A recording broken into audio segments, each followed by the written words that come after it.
Here I've got Samsung Galaxy A51 and let me show you how to activate and use TalkBack on the following device. So at first you have to locate and open the settings. Here they are. Now scroll down, find and pick accessibility, and now go to screen reader. And if you would like to activate screen reader, which is a TalkBack, just click here to activate voice assistance.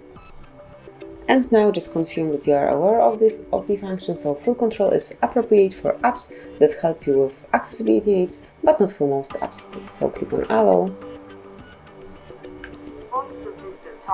And here you can come along with the whole tutorial, and also you can come back, so all you have to do to pick some feature, to pick some sign, is to click once on it and then double tap to confirm. For example, let me show you how to access the settings.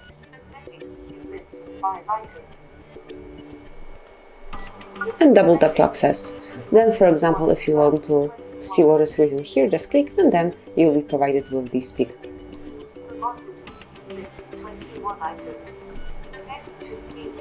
And then we can go back.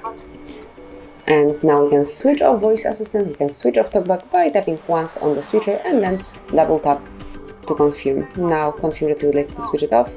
And this is it. This is how you can smoothly and easily activate TalkBack and use it. Enjoy, thank you for watching, please subscribe our channel and leave the thumbs up.